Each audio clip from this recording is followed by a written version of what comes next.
f와 g라는 함수 두 개가 있습니다. f는 정의역을 x로 하고 공역을 g로 하고 있고요. 함수 g는 정의역을 g로 하고 공역을 y로 하고 있어요. 이 두 개의 함수가 있으니까 이 두 개의 함수를 이제 합성을 해볼 건데, 지금 f와 g의 공통적인 모양이 보이죠? 어떤 거예요? 지금 f에서 공역이 g고 g 함수에서 정의역이 g입니다. 즉 f의 공역과 g의 정의역이 똑같은 상황이에요. 자, 그럼 도대체 얘를 어떻게 합성할 수 있을까 한번 볼게요. 자, 두 함수를 합성하는 것은 이렇습니다. 짠! 자, 이제 어떤 현상이 나타난 거예요? g가 하나로 합쳐졌죠. 그러면서 이전에는 f라는 함수에서 정의역 1을 f를 통해서 대응시키면 b로 갔었는데, 그래서 결과값, 함수값이 b로 끝났었는데, 이제 합성을 하고 나니까 어떻게 됐어요? b에서 끝나지 않고 g를 통해서 다시 대응됐죠. 어디로? q로 대응이 됐습니다. 그래서 결과적으로 1이 q로 갔습니다. 그쵸? 그 다음 2는 원래는 f를 통해서 a로 갔었는데 다시 a에서 그치지 않고 g를 통해서 이제는 r로 대응되게 되는 상황이 됐죠. 그 다음 x에 있던 3은 어때요? x에 있던 3은 c를 거쳐서 이제 p로 가게 되었습니다. 그쵸? 그래서 우리가 이 x에서부터 이제는 y로 대응되는 x에서 y로 가는 새로운 함수를 만들어낼 수 있는 거죠. 새로운 함수가 만들어졌어요. f와 g를 합성해서 새로운 함수를 만들었습니다. 이것을 x에서 y로 가는 이 새로운 함수를 우리가 f와 g의 합성함수라고 얘기하고, 기호로는 f와 g의 합성함수지만 기호를 쓸 때에는 g를 먼저 쓰고 그 다음에 f를 씁니다. 그리고 사이에 합성 기호 이렇게 표시해 주고요. 이것은 f와 g의 합성함수인 겁니다. 쓴 표현은 반대로 썼지만, 순서를 달리해서 썼지만 f와 g의 합성함수예요. 즉 f를 먼저 대응시키고 그 다음에 g를 통해서 대응시키는 겁니다. 그래서 순서가 서로 바뀌어서 기호로 표현되지만 실제로는 f에서 g로 가는 거라는 거. 그래서 그거 유의해서 기억해 두도록 하세요. 그래서 새로운 합성함수를 이렇게 만들 수 있습니다. 그러면 이제 이 내용을 다시 한번 정리를 해봅시다. 자, 두 함수 fg를 다음과 같이 합성할 수 있다. 이렇게 만들어진 합성함수는 결국 정의역을 무엇으로 하고? x로 하고 공역을 y로 갖는 새로운 함수 무엇으로 탄생하는 거예요? f와 g의 합성함수. 이렇게 표시한다고 했습니다. 그쵸? 네, 그리고 화살표 위에 f와 g의 합성함수 이렇게 표시 또 해줄 수 있겠죠. 자, 그러면 이제 함수값을 한번 구해봅시다. 합성함수의 함수값을 구해볼게요. 그러기 전에 일단은 f와 g의 함수값 먼저 구해보실래요? 오른쪽에 위에 있죠? 이 윗부분에 합성함수 여기, 자, 이 부분 있죠? 자, 한번 구해보세요. 먼저. 다 구하셨나요? 네, 금방 구할 수 있죠. 이렇게 나타나게 됩니다. 그쵸? 자, 그러면 이제 합성함수의 함수값 구해볼게요. 자, 먼저 1은 f와 g의 합성함수를 통해서 어느 값으로 대응되게 되나요? 그렇죠. q로 대응되죠. 자, 그 다음 2는요. 2는 어떻게 대응돼요? r로 대응돼요. 그 다음 3은 p로 대응돼요. 그래서 각각의 함수값 q, r, p 이것을 구해봤습니다. 자, 이 함수값은 어떻게 구해진 거예요?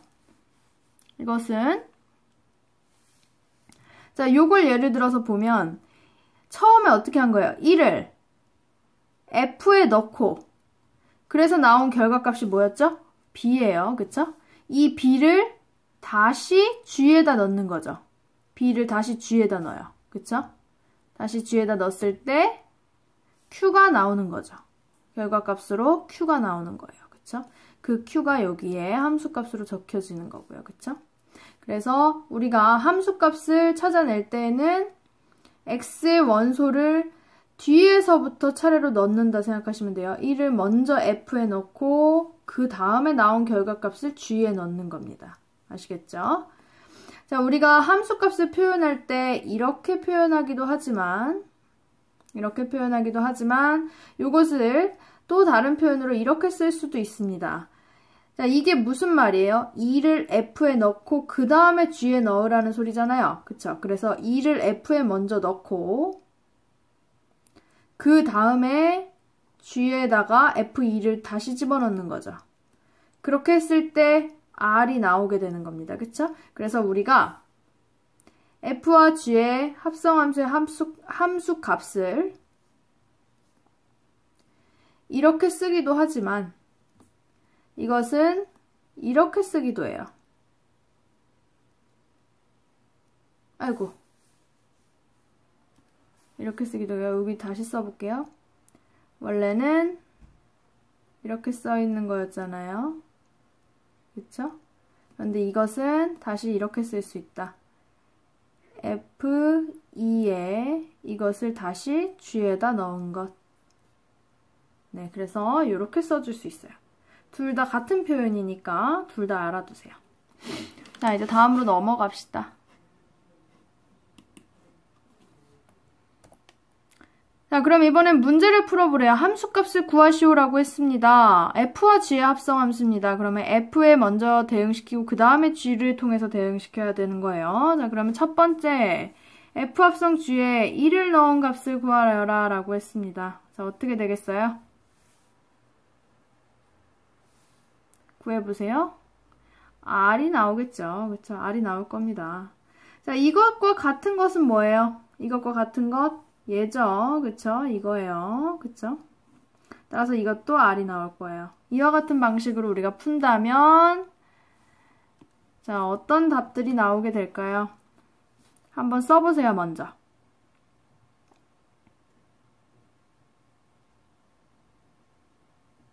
네, 금방 썼을 것 같아요. 자, 답 맞춰볼게요. r 이렇게 나오고 그 다음에 2에 대한 함수값은 그것도 역시 r이죠. 이것과 같은 것이 네. 그 다음에 3을 넣었을 때 함수값 그쵸, s죠. 그래서 이렇게 나타난다는 거. 네. 이제 합성함수에 대해서 우리가 공부를 좀 한 것 같아요. 그래서 여기까지 해서 합성함수 마무리 짓고 그 다음에 역함수의 개념에 대해서 공부를 해볼게요. 자, 역함수라는 건요. 바꿀 역, 거꾸로 역을 써가지고 역함수라는 이름을 붙인 건데요. 자, 이게 도대체 무엇일까? 자, 먼저 f라는 함수가 있습니다. f라는 함수 지금 왼쪽에 보이시죠? 네, 여기 f라는 함수가 있어요. 자, 이 함수에서요. 정의역이 x고 공역이 y였죠? 근데 이것을 뒤바꾸는 거예요. 그래서 정의역을 y로 해주고 그 다음에 공역을 x로 해줘 볼게요. 뒤바꾸는 거예요. 뒤바꿨으면 대응하는 방향도 뒤바꾸는 거예요. 반대로. 대응하는 방향도 뒤바꾸니까 3에서 A로 갔었던 게 이제 A에서 3으로 가게 되겠죠. 그래서 이렇게 A에서 3으로 가는 화살표 반대로 해주는 거죠. 1이 B로 갔다면 이제 B는 1로 가는 반대 화살표가 만들어지는 거예요. 이런 식으로 한번 채워보세요. 한번 채워보세요. 네, 다 하셨나요? 그러면 이러한 결과가 나와야겠죠?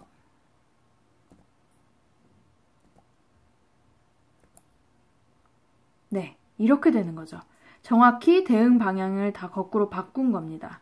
자, 이렇게 했을 때 지금 이것은 함수가 맞나요? 함수가 맞아요? 그렇죠. 우선 정의역 y에 있는 모든 원소가 다 대응이 됐고, 대응을 시켜줬고, 그리고 하나가 하나로만 가잖아요. 그쵸? 양다리 걸치는 애가 없어요. 그러니까 얘는 함수가 맞아요.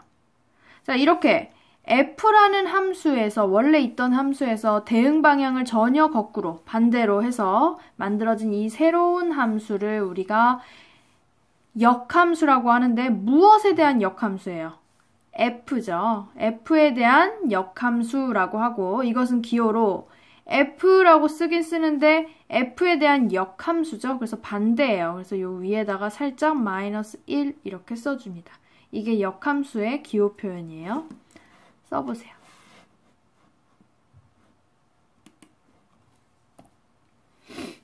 자, 그러면 역함수 내용 정리하겠습니다.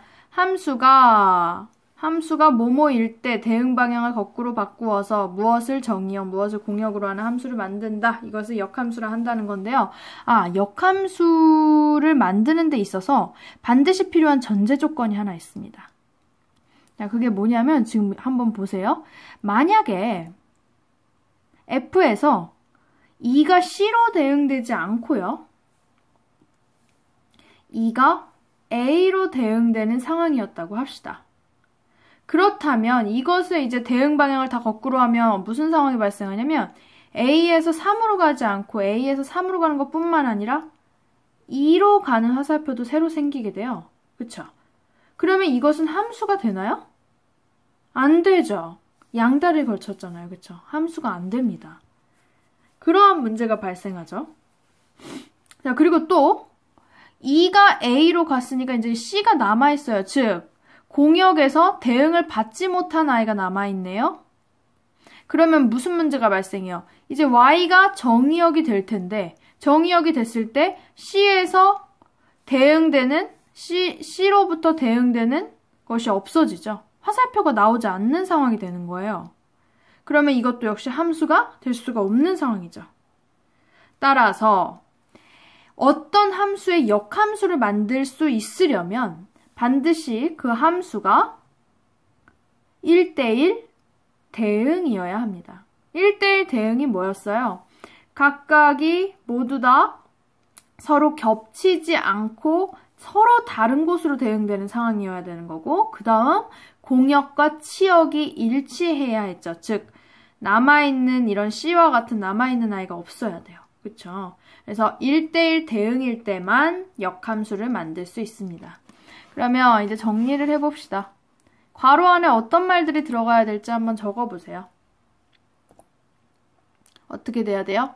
일단 함수 f가 1대1 대응일 때 대응 방향 거꾸로 바꾸어 우리는 y를 정의어 x를 공역으로 하는 함수를 만들 수 있다. 이것을 f의 무엇이라 한다? 역함수라 하고, 기호로는 f의 -1 하고 y에서 x로 가는 거죠. 그래서 이렇게 표시할 수 있다라는 겁니다. 네, 그래서 역함수에 대한 개념 배웠고요. 이제 아래 보면 문제들이 있을 거예요. 그래서 이 연습 문제를 풀어보면서 다시 한번 머릿속에 정리를 하도록 합시다. 네, 여기까지 하겠습니다. 수고하셨습니다.